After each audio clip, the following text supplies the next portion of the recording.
Right, okay, coming through with something new for the day, trying to bring you massive value, as I would say, with no delay, right away. So what I got to do, what I'm trying to get into, it's always something new, talking about the thought energy, talking about how it's going to bring you what you need in life, what you want to get.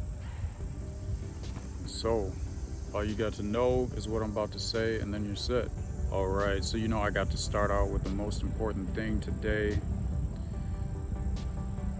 You got to know everything is energy,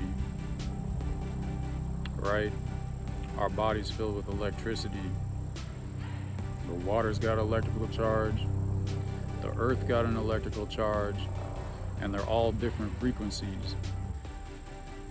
So yeah, like I said, everything is energy. Your thoughts are really a result of the energy frequency or level that you carry in your vibration.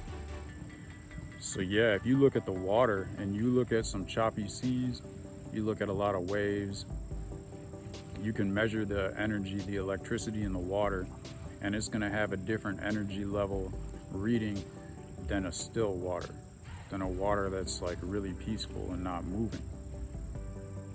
So you can use water as an example. There's tons of books that were written about, scientists studying water and the different energy frequencies that they carry. And that being said too, a person's thoughts can change the energy frequency found in water. So that goes to show that basically the energy from one thing can affect the energy from another thing. So energy attracts energy, and like attracts like. So now that I'm saying everything about energy, there's a lot more to it. Like I could go into a lot more details, but I'm trying to keep it really basic so a lot of people can understand it. I'm hoping that this is more of a video where I can awaken a bigger mass of people than just really kind of provide more information to the people that already understand this or overstand this. So once you overstand energy and the power that it has, it's good to know that you can cultivate a certain type of energy. You can create any type of energy that you want.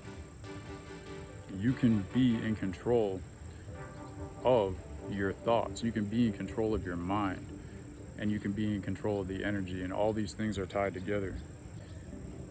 And really, this is something that has been passed down generation, in books and through verbal concepts for thousands of years. But over the past maybe 100 years, modern science has been able to basically measure energy at a very, very low level of understanding, in my opinion.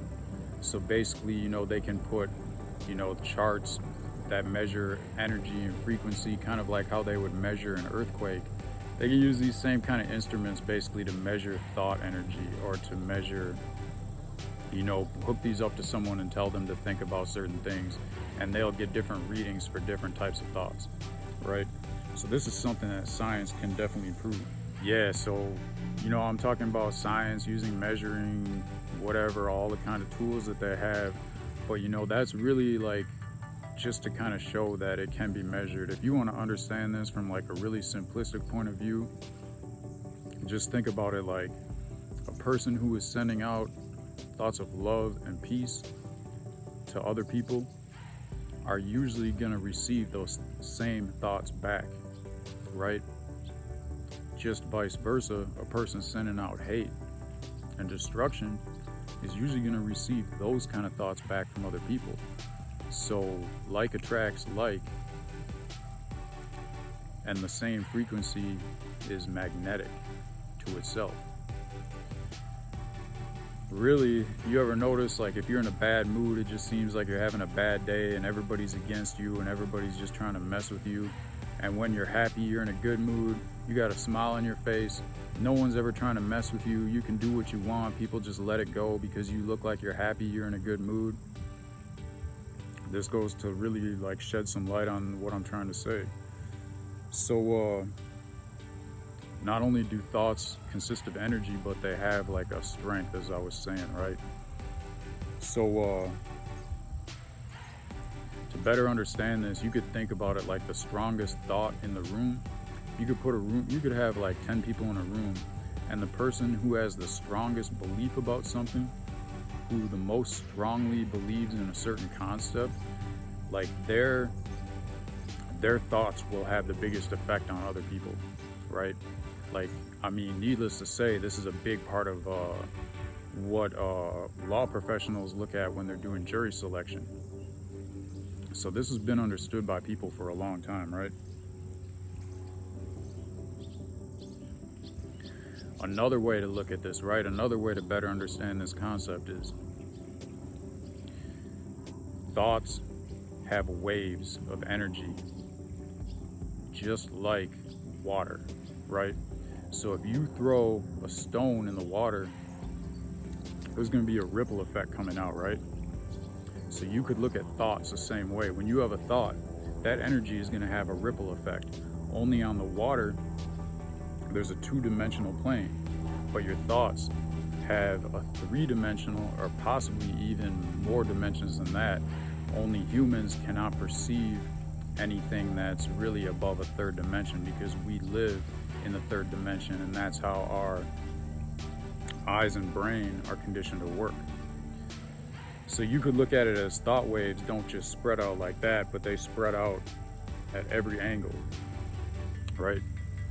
So thoughts are very powerful, especially when they're controlled and understood and used consciously.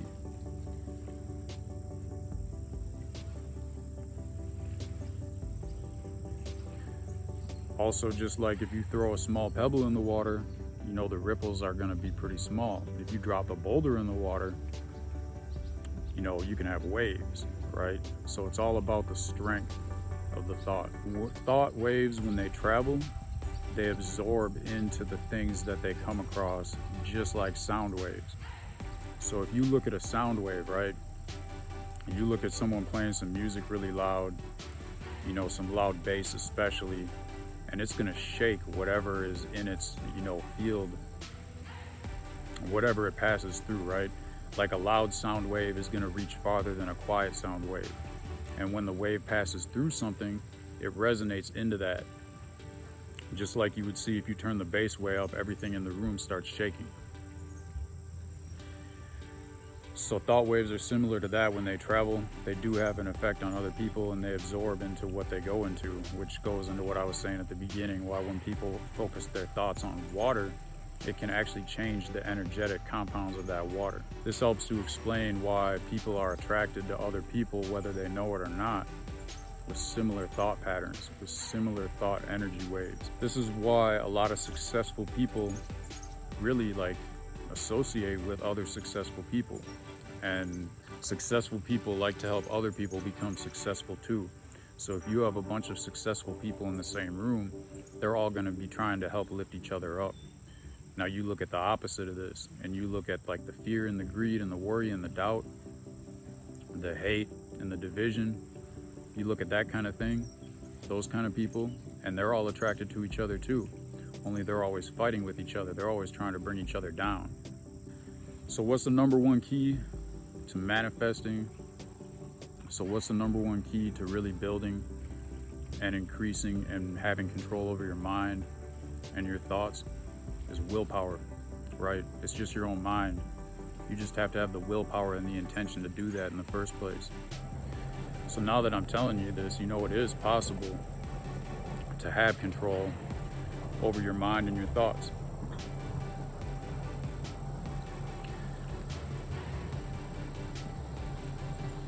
What I've observed in life is that most people are not conscious of this.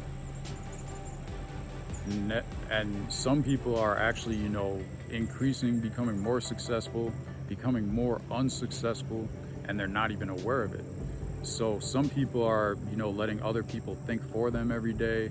You know, they don't want to make any decisions of their own. They have a very weak will. Some people have a very strong will, and they don't want to have anybody make decisions for them, especially when it comes to like how much money their time is worth, and what they're creating of value to provide to society for a living, things like that. And that's really, why I'm putting out what I'm putting out. That's really the value I'm trying to provide with this, is trying to show people that having control over your thoughts and the energy in your mind, having control over this type of thing is really going to get you what you want in life. It's really going to put you where you want to be, put you around who you want to be around, and bring into your life the type of abundance that you want. So now that I've really, laid out this whole concept, now that I've really kind of brought up this concept and explained it a little bit, next time what I'm going to talk about is how you can create control over your mind and your thoughts and your energy.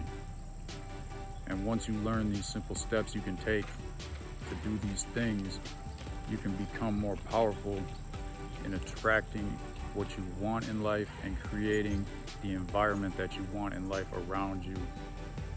And not only that, but also becoming the person that you want to be in life. So you can live out your potential, and you can provide value, and you can make the world better for other people, which in turn will make the world better for you. So, I'm trying to keep it true. Always real good advice coming through. Always trying to be helpful in everything that I do, providing value to you. So, if you got some value off of what I had to say, go ahead and subscribe. Hit the like button with no delay right away. As I would tell you, that's about it for today. Until next time, I'm out without a doubt.